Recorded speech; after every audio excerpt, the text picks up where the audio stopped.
ओम शांति। 4/12/24 की वाणी है। मीठे बच्चे, सारा मदार याद पर है। याद से ही तुम मीठे बन जाएंगे। इस याद में ही माया की युद्ध चलती है। प्रश्न: इस ड्रामा में कौन सा राज बहुत विचार करने योग्य है, जिसे तुम बच्चे ही जानते हो? उत्तर: तुम जानते हो कि ड्रामा में एक पार्ट 2 बार बज न सके। सारी दुनिया में जो भी पार्ट बजता है वह 1-2 से नया। तुम विचार करते हो कि सतयुग से लेकर अब तक कैसे दिन बदल जाते हैं, सारी एक्टिविटी बदल जाती है। आत्मा में 5000 वर्ष की एक्टिविटी का रिकॉर्ड भरा हुआ है, जो कभी बदल नहीं सकता। यह छोटी सी बात तुम बच्चों के सिवाय और किसी की बुद्धि में नहीं आ सकती। ओम शांति। रूहानी बाप रूहानी बच्चों से पूछते हैं, मीठे मीठे बच्चे, तुम अपना भविष्य का पुरुषोत्तम चोला देखते हो? यह पुरुषोत्तम संगम युग है ना? तुम फील करते हो कि हम फिर नई दुनिया सतयुग में इनकी वंशावली में जाएंगे, जिसको सुखधाम कहा जाता है। वहां के लिए ही तुम अभी पुरुषोत्तम बन रहे हो। बैठे बैठे यह विचार आना चाहिए। स्टूडेंट जब पढ़ते हैं तो उनकी बुद्धि में यह जरूर रहता है, कल हम यह बनेंगे। वैसे तुम भी जब यहाँ बैठते हो तो भी जानते हो कि हम विष्णु की डिनास्टी में जाएंगे। तुम्हारी बुद्धि अब अलौकिक है और किसी मनुष्य की बुद्धि में यह बातें रमण नहीं करती होंगी। यह कोई कॉमन सत्संग नहीं है। यहाँ बैठे हो, समझते हो, सत बाबा जिसको शिव कहते हैं, हम उनके संग में बैठे हैं। शिव बाबा ही रचयिता है, वही इस रचना के आदि मध्य अंत को जानते हैं। वही यह नॉलेज देते हैं, जैसे कल की बात सुनाते हैं। यहाँ बैठे हो, यह तो याद होगा ना, हम आए हैं रिजुवनेट होने, अर्थात ये शरीर बदल दैवी शरीर लेने।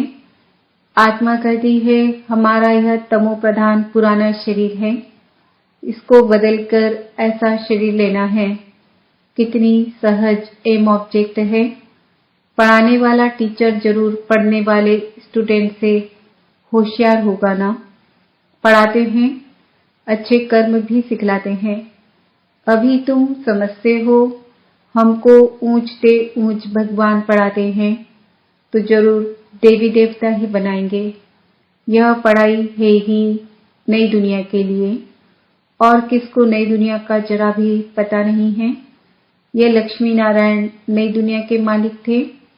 देवी देवता भी तो नंबरवार होंगे ना। सब एक जैसे तो हो भी न सके, क्योंकि राजधानी है ना। यह ख्यालात तुम्हारे चलते रहने चाहिए। हम आत्मा अभी पतित से पावन बनने के लिए पावन बाप को याद करते हैं। आत्मा याद करती है अपने स्वीट बाप को। बाप खुद कहते हैं, तुम मुझे याद करेंगे तो पावन सतो प्रधान बन जाएंगे। सारा मदार याद की यात्रा पर है। बाप जरूर पूछेंगे, बच्चे मुझे कितना समय याद करते हो? याद की यात्रा में ही माया की युद्ध चलती है। तुम युद्ध भी समझते हो, यह यात्रा नहीं परंतु जैसे की लड़ाई है। इसमें ही बहुत खबरदार रहना है। नॉलेज में माया के तूफान आदि की बात नहीं। बच्चे कहते भी हैं, बाबा हम आपको याद करते हैं, परंतु माया का एक ही तूफान नीचे गिरा देता है। नंबर 1 तूफान है देह अभिमान का, फिर है काम क्रोध लोभ मोह का। बच्चे कहते हैं, बाबा हम बहुत कोशिश करते हैं याद में रहने की, कोई विघ्न न आए, परंतु फिर भी तूफान आ जाते हैं। आज क्रोध का, कभी लोभ का तूफान आया। बाबा आज हमारी अवस्था बहुत अच्छी रही, कोई भी तूफान सारा दिन नहीं आया, बड़ी खुशी रही। बाप को बड़े प्यार से याद किया। स्नेह के आंसू भी आते रहे, बाप की याद से ही बहुत मीठे बन जाएंगे। यह भी समझते हैं हम माया से हार खाते खाते कहाँ तक आकर पहुंचे हैं। यह कोई समझते थोड़े ही हैं। मनुष्य तो लाखों वर्ष कह देते हैं या परंपरा कह देते। तुम कहेंगे हम फिर से अभी मनुष्य से देवता बन रहे हैं। यह नॉलेज बाप ही आकर देते हैं। विचित्र बाप ही विचित्र नॉलेज देते हैं। विचित्र निराकार को कहा जाता है। निराकार कैसे यह नॉलेज देते हैं? बाप खुद समझाते हैं, मैं कैसे इस तन में आता हूँ, फिर भी मनुष्य मूझते हैं, क्या एक इसी तन में आएगा? परंतु ड्रामा में यही तन निमित्त बनता है, जरा भी चेंज हो नहीं सकती।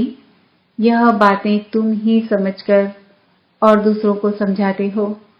आत्मा ही पढ़ती है, आत्मा ही सीखती सिखलाती है। आत्मा मोस्ट वैल्यूबल है। आत्मा अविनाशी है। सिर्फ शरीर खत्म होता है। हम आत्माएं अपने परम पिता परमात्मा से रचता और रचना के आदि मध्य अंत के 84 जन्मों की नॉलेज ले रहे हैं। नॉलेज कौन लेते हैं? हम आत्मा। तुम आत्मा ने ही नॉलेजफुल बाप से मूल वतन सूक्ष्म वतन को जाना है। मनुष्यों को पता ही नहीं है कि हमें अपने को आत्मा समझना है। मनुष्य तो अपने को शरीर समझ उल्टे लटक पड़े हैं। गायन है, आत्मा सत्य चित्त आनंद स्वरूप है। परमात्मा की सबसे जास्ती महिमा है। एक बाप की कितनी महिमा है, वही दुख हरता सुख करता है।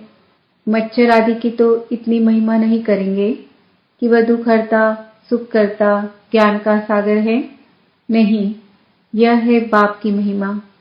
तुम बच्चे भी मास्टर दुख हरता सुख करता हो।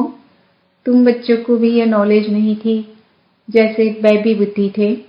बच्चे में नॉलेज नहीं होती और कोई अवगुण भी नहीं होता है, इसलिए उसे महात्मा कहा जाता है, क्योंकि पवित्र है। जितना छोटा बच्चा उतना नंबर 1 फूल, बिल्कुल ही जैसे कर्मातीत अवस्था है। कर्म अकर्म विकर्म को कुछ भी नहीं जानते हैं, इसलिए वह फूल है। सबको कशिश करते हैं, जैसे एक बाप सभी को कशिश करते हैं। बाप आए ही हैं सभी को कशिश कर खुशबूदार फूल बनाने। कहीं तो कांटे के कांटे ही रह जाते हैं। 5 विकारों के वशीभूत होने वाले को कांटा कहा जाता है। नंबर 1 कांटा है देह अभिमान का, जिससे और कांटों का जन्म होता है। कांटों का जंगल बहुत दुख देता है। किस्म किस्म के कांटे जंगल में होते हैं ना, इसलिए इसको दुखधाम कहा जाता है। नई दुनिया में कांटे नहीं होते, इसलिए उसको सुखधाम कहा जाता है। शिव बाबा फूलों का बगीचा लगाते हैं। रावण कांटों का जंगल लगाता है, इसलिए रावण को कांटों की झाड़ियां से जलाते हैं और बाप पर फूल चढ़ाते हैं। इन बातों को बाप जाने और बच्चे जाने और न जाने कोई। तुम बच्चे जानते हो, ड्रामा में एक पार्ट 2 बार बज न सके।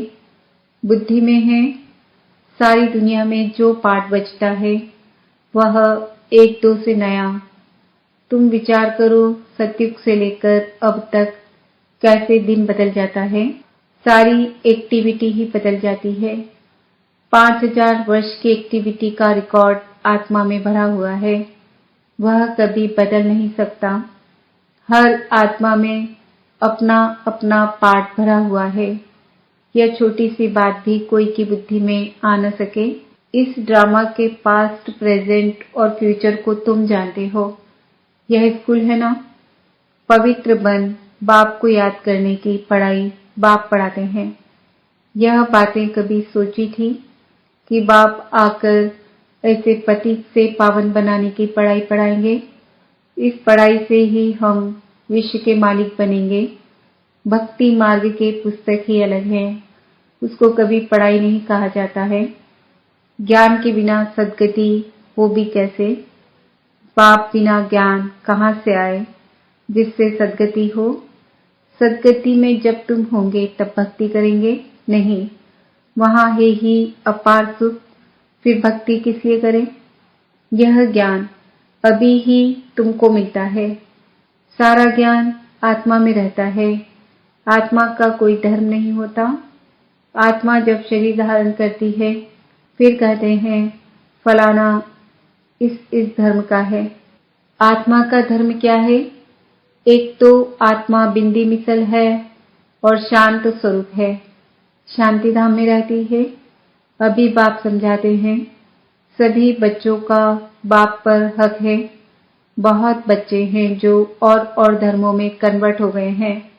वह फिर निकलकर अपने असली धर्म में आ जाएंगे। जो देवी देवता धर्म छोड़ दूसरे धर्म में गए हैं वह सभी पत्ते लौट अपनी जगह पर आ जाएंगे।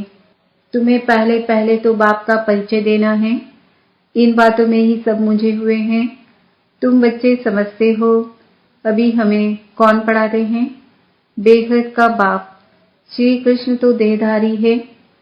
इनको भी दादा कहेंगे, ब्रह्मा बाबा को भी दादा कहेंगे। तुम सब भाई भाई हो ना? फिर है मर्तबे के ऊपर भाई का शरीर कैसा है, बहन का शरीर कैसा है। आत्मा तो एक छोटा सितारा है। इतनी सारी नॉलेज एक छोटे से सितारे में है। सितारा शरीर के बिगर बात भी नहीं कर सकता। सितारे को पाठ बजाने के लिए इतने ढेर ऑर्गन्स मिले हुए हैं। तुम सितारों की दुनिया ही अलग है।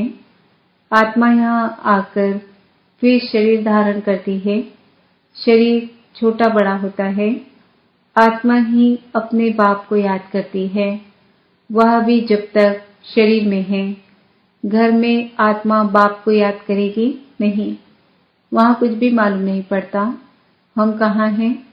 आत्मा और परमात्मा दोनों जब शरीर में हैं तब आत्मा और परमात्मा का मेला कहा जाता है।